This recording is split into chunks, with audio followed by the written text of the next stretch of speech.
नमस्कार, मैं राहुल।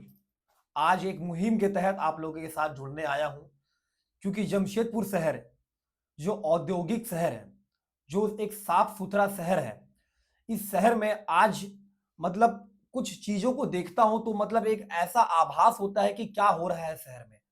आज हमारे शहर के युवा वर्ग बेरोज़गारी की मतलब जो चरम सीमा है, उसको लांघने के बाद मतलब अलग ही मेरे पास शब्द नहीं है कि मैं क्या कह पाऊँ। क्योंकि मैं प्रतिदिन कुछ मतलब अलग-अलग लोगों से मिलता हूँ, उनकी बातों को सुनता हूँ, जो मेरे सहयोगी हैं, सहकर्मी हैं।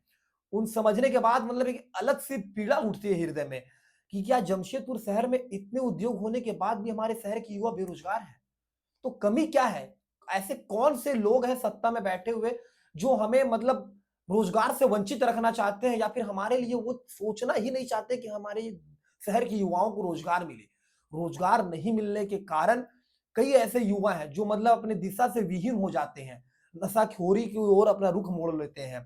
जुर्म की दुनिया में अपना पैर रख लेते हैं और धीरे-धीरे जमशेदपुर शहर में नए-नए मतलब अपराधी जन्म लेने लगेंगे। तो आवश्यकता है जमशेदपुर शहर में रह रहे सभी युवाओं को, चाहे वो युवक हो, युवती हो, जो मतलब काम करना चाहते हैं, जो रोजगार के साथ जुड़ना चाहते हैं, मैं आप तमाम जनप्रतिनिधियों से, चाहे वो हमारे पूर्वी विधानसभा की विधायिका हो, पश्चिमी विधानसभा के विधायक हों, जमशेदपुर लोकसभा के सांसद हों या फिर जमशेदपुर लोकसभा अंतर्गत आने वाले जितने भी विधानसभा हैं, इन सभी विधानसभा के विधायक या फिर जितने भी जनप्रतिनिधि हैं, सोशल वर्कर हैं, जो यहाँ की औद्योगिक उद्योग से कहीं न कहीं किसी तरह से डायरेक्ट या इनडायरेक्ट ताल्लुक रखते हैं। आप लोगों से अनुरोध करूँगा कि एक ऐसा मतलब एक रास्ता बनाइए, एक इस तरह का स्टेज प्लेटफ़ॉर्म क्रिएट करके हम लोगों को दीजिए, ताकि जमशेदपुर के मूल रूप से रहने वाले युवा जो यहाँ पर रहते हैं और रोज़गार की तलाश में हैं या फिर रोज़गार नहीं मिलने के कारण यहाँ से पलायन करने की स्थिति में भी हैं, उनका पलायन रुक जाए, उनको रोज़गार मिले, चाहे वो लेबर का मिले, मज़दूरी मिले, जो जिस लायक है, उस लायक मिले। भले ही उनको मतलब ये मैं ये नहीं कर रहा हूँ कि आप सभी लोगों को सरकारी नौकरी बाँट दो। भैया प्राइवेट सेक्टर में ही काम दे दो, लेकिन कम से कम रोज़गार दे दो।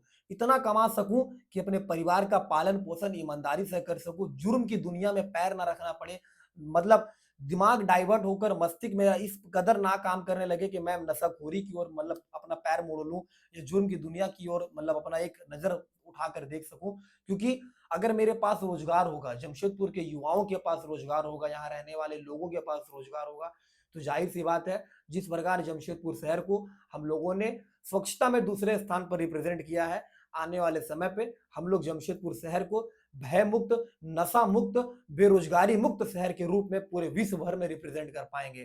तो आवश्यकता है आप तमाम जनप्रतिनिधियों को जिनको जिनको चुन के हमने विधानसभा, लोकसभा में भेजा है, आपको चुनकर हमने बड़े आशा और विश्वास के साथ भेजा है कि आप हमारे हित में काम करेंगे और आपका कार्य सराहनीय है। मैं किसी के कार्य का विरोध करने के लिए नहीं आया हूँ, आप लोगों से आग्रह करने के लिए आया हूँ कि आवश्यकता है जमशेदपुर शहर में रह रहे तमाम लोगों को रोजगार की, क्योंकि जमशेदपुर एक औद्योगिक शहर है, चारों ओर यहाँ कंपनियाँ घिरी हुई हैं। तो आवश्यकता है सिर्फ आप लोगों की एक पहल की, अगर आप लोग एक छोटी सी पहल करोगे, तो अब हम सभी युवाओं को रोजगार मिलेगा। जो युवा भटक चुके हैं, वो भी एक सही दिशा की ओर जा पाएँगे। उनके माँ-बाप ने, माता-पिता ने जो एक सही सपना, सुगम सपना सजाया था अपनी आँखों में अपने बच्चों के प्रति, वो सपना कहीं न कहीं साकार होता दिखेगा। तो ये आप लोगों की बड़ी मेहरबानी होगी यदि जमशेदपुर युवाओं को नशाखोरी से निकाल कर के रोज़गार की ओर आप लोग अगर भेजने का काम करेंगे, तो मैं आप लोगों को आश्वस्त करता हूँ कि जमशेदपुर की जनता बहुत भोली-भाली जनता है, बहुत ईमानदार जनता है।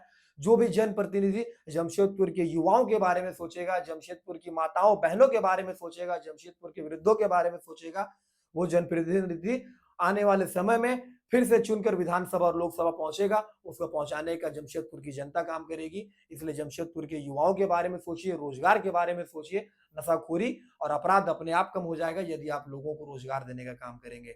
तो मैं राहुल आप लोगों के साथ एक मुहिम के साथ जुड़ने आया हूँ। चाहे आप इस वीडियो को किसी भी भारत के किसी भी कोने से देख रहे हो, आप इस वीडियो को ज़्यादा से ज़्यादा शेयर करिए, ताकि आपके स्थानीय जनप्रतिनिधि के पास भी ये बात पहुँचे कि युवाओं को अगर रोज़गार मिल जाएगा, उनके विधानसभा या लोकसभा क्षेत्र में रहने वाले, उनके गाँव में रहने वाले, उनके मोहल्ले में रहने वाले लोगों को यदि रोज़गार मिल जाएगा, तो नशाखोरी जैसी गंदी आचरण मतलब दुर्व्यवहार जैसा गंदा आचरण, अपराध जैसा गंदा आचरण, ये सारे आचरण, ये सारे दुर्व्यवहार से हम मतलब एक भयमुक्त अच्छे समाज की कल्पना कर पाएंगे। अच्छे समाज की कल्पना करेंगे तो अच्छा राज्य का कल्पना होगा, अच्छे राज्य की कल्पना करेंगे तो अच्छा देश का कल्पना कर पाएंगे। इसलिए भारत को हम लोग अव्वल स्थान पर रखना है तो युवाओं को सबसे पहले रोजगार देना होगा।